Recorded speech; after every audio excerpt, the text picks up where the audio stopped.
नमस्कार मित्रांनो, आजच्या लेक्चरमध्ये आपण न्यूक्लिअर फ्युजन म्हणजे काय याच्याबद्दल डिस्कशन केलं। आज आपण बघतो आहे difference between nuclear fission and nuclear fusion. मित्रांनो बघा, इकडच्या सेक्शनमध्ये न्यूक्लिअर फिशनबद्दल स्पेसिफिकेशन आहे आणि या सेक्शनमध्ये आहे न्यूक्लिअर फ्युजनमध्ये। सुरुवातीला आपण डेफिनेशन बघूया। न्यूक्लिअर फिशनमध्ये काय होतं मित्रांनो, जो हेवियर न्यूक्लिया आहे त्याच्यावर आपण न्यूट्रॉनचं बंबार्डमेंट करतो आणि तो हेवियर न्यूक्लियाचं स्प्लिटिंग होऊन आपल्याला दोन लाइटर न्यूक्लिया मिळत असतात। म्हणून डेफिनेशन काय, breaking of heavier radioactive nuclei into smaller two nuclei. आणि हे जो हेवियर न्यूक्लिया आहे त्याला आपण पॅरेंट एलिमेंट म्हणतो। त्याच्या स्प्लिटअप होऊन जे आपल्याला डॉटर न्यूक्लिया जे दोन न्यूक्लिया मिळतात आपण काय म्हणतो, डॉटर न्यूक्लिया म्हणतो। त्या डॉटर न्यूक्लिया सोबतच काही पार्टिकल्स बाहेर पडल्या जातात। ते पार्टिकल्स न्यूट्रॉनच्या रूपात बाहेर पडतात आणि या प्रोसेसमध्ये लार्ज अमाऊंट ऑफ एनर्जी ही बाहेर टाकल्या जाते। ही झाली डेफिनेशन कशाची, न्यूक्लिअर फिशनची। आता बघूया न्यूक्लिअर फ्युजन। फ्युजन म्हणजे काय, फ्यूज करणे, जॉईन करणे। आता या फ्युजन प्रोसेसमध्ये काय होतं मित्रांनो, दोन लाइटर जे न्यूक्लिया आहे ते दोन लाइटर न्यूक्लिया एकमेकांमध्ये फ्यूज केले जातात आणि एक हेवियर न्यूक्लिया बनवला जातो। हा हेवियर न्यूक्लिया बनत असतानाच मोठ्या प्रमाणात ऊर्जा पण ही बाहेर टाकली जाते। सो याच्यामध्ये हेवियर न्यूक्लियाचं स्प्लिटिंग होतं फिशनमध्ये, तर फ्युजनमध्ये लाइटर न्यूक्लिया फ्यूज होऊन एक हेवियर न्यूक्लियस तयार होत असतो। ठीक आहे, ही झाली डेफिनेशन। बघा मित्रांनो, परत आपण फिशनकडे वळूया। हा आपला हेवियर न्यूक्लिया आहे, त्याचा ॲटॉमिक नंबर पण जास्त आहे, मास नंबर पण जास्त आहे।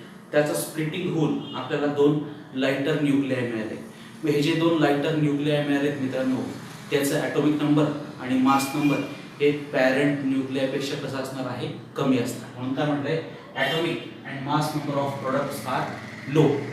जो आपला पॅरेंट आहे त्याच्यापासून जे डॉटर न्यूक्लिया मिळाले त्यांचा ॲटॉमिक नंबर पण कमी असणार आहे आणि मास नंबर पण कमी असणार आहे। कशा संदर्भात, न्यूक्लिअर फिशन। तर न्यूक्लिअर फ्युजनमध्ये काय, हे जे दोन लाइटर न्यूक्लिया आहेत ते दोन लाइटर न्यूक्लिया फ्यूज होत आहेत आणि हेवियर न्यूक्लिया मिळत आहेत। मग अशा वेळेस जो प्रॉडक्ट आपल्याला मिळाला आहे त्याचा ॲटॉमिक नंबर आणि मास नंबर हे दोघं कसे असणार आहे, हायर असणार आहे। म्हणून याच्या कंप्लीट रिव्हर्स प्रोसेस या ठिकाणी होते। ठीक आहे, so the product obtain has atomic and mass number heavier than the target molecule. पुढे आता ही जी न्यूक्लिअर फ्युजन रिॲक्शन आहे मित्रांनो, ही स्पॉन्टॅनियस रिॲक्शन आहे आणि ही रूम टेम्परेचरला सुद्धा ही रिॲक्शन आपण परफॉर्म करू शकतो। काय होतं न्यूक्लिअर फ्युजन रिॲक्शनमध्ये, स्प्लिटिंग झाल्यानंतर जे पार्टिकल्स न्यूट्रॉन्स बाहेर पडतात ते न्यूट्रॉन्स पुढे दुसऱ्या रेडिओएक्टिव्ह एलिमेंटवर आदळतात आणि चेन रिॲक्शन प्रोपॅगेट करतात। ही चेन रिॲक्शन ही रूम टेम्परेचरला होते, कोणत्याही अजून त्याला दुसरं एक्सटर्नल टेम्परेचर द्यायची गरज पडत नाही। So fission reaction is spontaneous, it occurs at room temperature. तर फ्युजनमध्ये काय, दोन लाइटर न्यूक्लिया आपण एकमेकांना फ्यूज करायचे। तर हे लाइटर न्यूक्लिया एकमेकांना फ्यूज करत असताना मित्रांनो, एकतर सपोज दोन हायड्रोजन आपल्याला एकमेकांना फ्यूज करून हेलियम तयार करायचा आहे। हायड्रोजन ज्यावेळेस एकमेकांच्या जवळ आणून त्यांच्यामध्ये इलेक्ट्रोस्टॅटिक रिपल्शन होणार आहे। ते रिपल्शन आपल्याला टाळायचं असेल तर ते हायड्रोजनला आपल्याला काय करावं लागेल, ॲक्सिलरेट करावं लागेल। मग ॲक्सिलरेट कसं करणार आपण, त्या ठिकाणी आपण एक्सप्लोजन करून घेणार।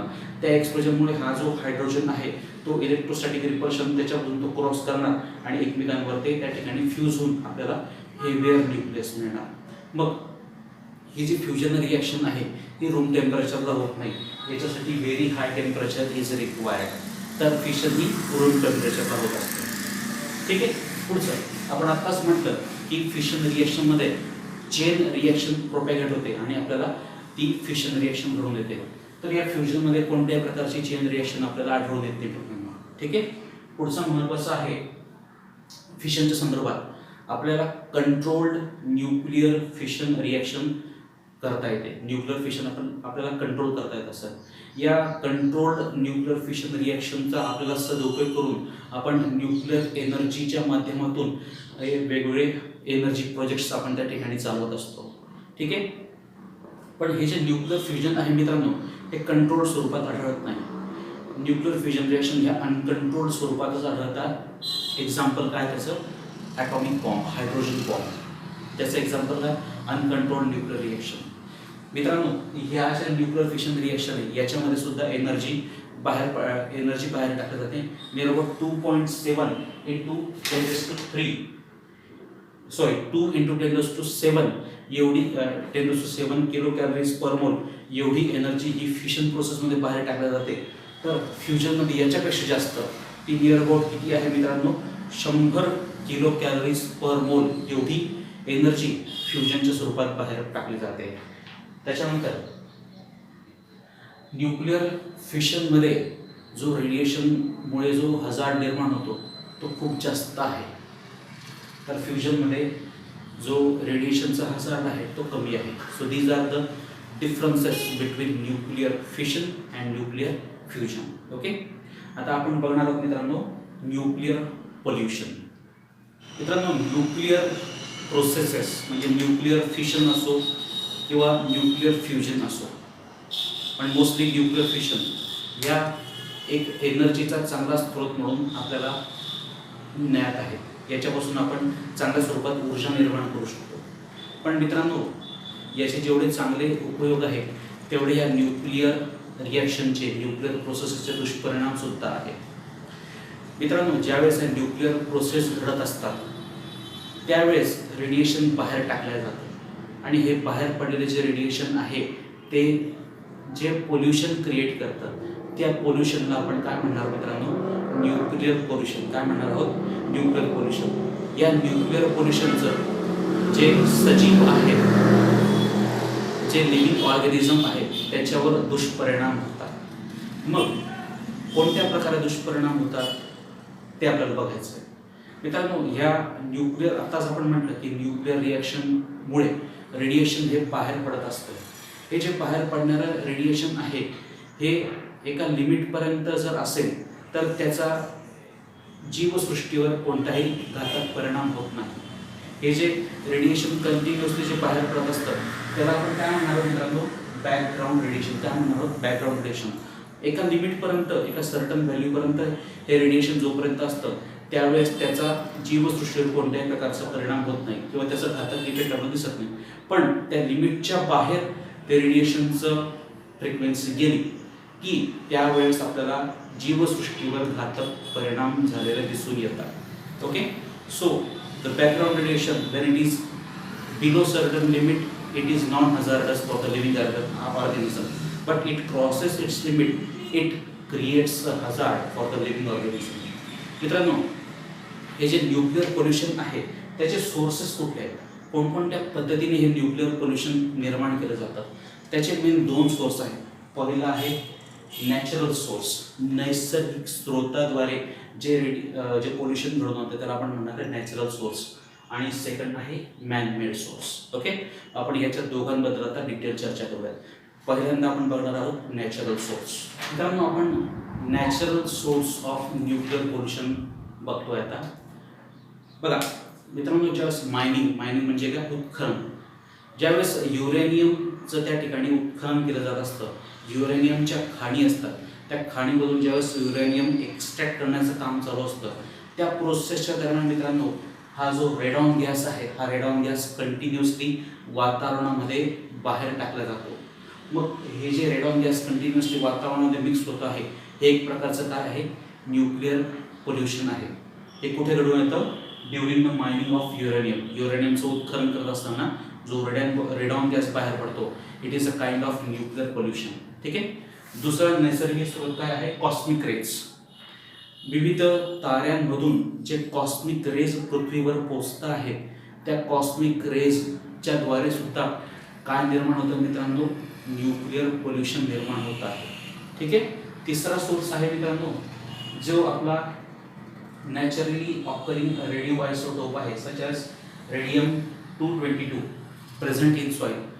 मातीमध्ये समजा रेडिओ एलिमेंट रेडियम असेल तर तो सुद्धा कंटिन्युअसली काय करणार आहे, रेडिएशन इमिट करणार आहे आणि त्याचं इमिट झालेलं जे रेडिएशन आहे ते काय तयार करत आहे, nuclear pollution. Okay, so these 3 are the natural sources. It is not created by man, it occurs in nature and due to the natural things it emits the radiation and creates the pollution which is called as nuclear pollution. Okay, the next source is man-made source of nuclear pollution. Let us see it. मित्रांनो आपण बघतो आहे man-made sources of nuclear pollution. पहिला आणि सगळ्यात आपल्याला ज्ञात असलेला man-made सोर्स आहे मेडिकल डायग्नोस्टिक प्रॅक्टिसेस. ज्यावेळेस आपण एक्सरे काढण्यासाठी जातो, ज्यावेळेस CT स्कॅन करण्यासाठी जातो, त्यावेळेस आपल्या शरीरावर जे रेज सोडले जातात, त्या रेजच्या माध्यमातून त्या वातावरणामध्ये काय निर्माण होतं आहे, रेडिएशन इमिट केलं जातं आहे. हे जे रेडिएशन आहे हे सुद्धा एक प्रकारचं न्यूक्लिअर पोल्युशनच आहे. पहिला कुठला सोर्स? एक्सरेज असेल, CT स्कॅनच्या माध्यमातून आपल्या शरीरावर जे किरणं सोडले जातात ते किरणंसुद्धा वातावरणात मिक्स होतात आणि त्याच्यामुळे काय निर्माण होतं आहे, न्यूक्लिअर पोल्युशन. मित्रांनो, कॅन्सरसारखा जो रोग आहे, त्या कॅन्सरच्या ज्या पेशी आहेत त्या पेशी बर्न करण्यासाठी, त्या कॅन्सर सेल जाळण्यासाठी गॅमा रेजचा उपयोग केला जातो. हे गॅमा रेज ज्यावेळेस पेशंटच्या त्या पर्टिक्युलर पार्टवर सोडल्या जातात त्यावेळेस सुद्धा ते काही प्रमाणात वातावरणात मिक्स होऊन त्या ठिकाणी काय निर्माण करू शकत असतात, nuclear pollution. So these are the first man-made source of nuclear pollution. Second आहे इंडस्ट्रियल सोर्सेस. वेगवेगळ्या उद्योगांमध्ये सुद्धा ज्यावेळेस रेडिओ एलिमेंटचा वापर केला जातो आणि त्या रेडिओ एलिमेंटच्या माध्यमातून वातावरणामध्ये ज्यावेळेस रेडिएशन इमिट केलं जातं ते सुद्धा न्यूक्लिअर पोल्युशनला जबाबदार आहे. तिसरा आणि एक महत्त्वाचा घटक आहे तो आहे न्यूक्लिअर अँड रेडिएशन ॲक्सिडेंट्स. समजा एखादा न्यूक्लिअर रिॲक्टर आहे, त्या न्यूक्लिअर रिॲक्टरमध्ये न्यूक्लिअर रिॲक्शनच्या माध्यमातून न्यूक्लिअर एनर्जीचं निर्माण केलं जात आहे, पण काय त्या ठिकाणी टेक्निकल डिफिकल्टी निर्माण झाली आणि त्या न्यूक्लिअर रिॲक्टरमधून ज्यावेळेस रेडिएशन लीक व्हायला लागतं आणि ते लीक झालेलं रेडिएशन वातावरणामध्ये ज्यावेळेस मिसळतं, त्या घटनेला सुद्धा आपण काय म्हणणार आहोत, न्यूक्लिअर पोल्युशन. हे पण कशामुळे झाले आहे, man-made sources. Okay, so we have discussed the nuclear pollutions, what do we mean by nuclear pollution and the reasons responsible for creating the nuclear pollution. Okay, पुढचा जो भाग आहे त्याला आपण म्हणणार आहोत रेडिओ ॲक्टिव्ह वेस्ट मॅनेजमेंट. मित्रांनो, आपण आता बघतो आहे रेडिओ ॲक्टिव्ह वेस्ट मॅनेजमेंट. सगळ्यात पहिल्यांदा आपण बघूया हा रेडिओ ॲक्टिव्ह वेस्ट म्हणजे रेडिओ कचरा कोणकोणत्या सोर्सेस पासून आपल्याला त्या ठिकाणी वातावरणामध्ये मिसळताना दिसतो. सगळ्यात पहिला जो सोर्स आहे तो आहे इंडस्ट्रियल प्रोसेसेस. औद्योगिक क्षेत्रामध्ये जे रेडिओ ॲक्टिव्ह एलिमेंट्स वापरले जातात आणि त्या रेडिओ ॲक्टिव्ह एलिमेंट्सच्या माध्यमातून जे रेडिएशन आपल्याला बाहेर पडतं आहे ते एक न्यूक्लिअर वेस्टचं एक सगळ्यात महत्त्वाचं स्रोत आहे. पुढचं न्यूक्लिअर रिॲक्टर्स. न्यूक्लिअर रिॲक्टर्समध्ये न्यूक्लिअर एनर्जी निर्माण केली जाते. त्या न्यूक्लिअर रिॲक्टरच्या मधून सुद्धा जो न्यूक्लिअर वेस्ट बाहेर टाकला जातो, it is also one of the important source of nuclear waste. And last is a defence related nuclear weapon activities.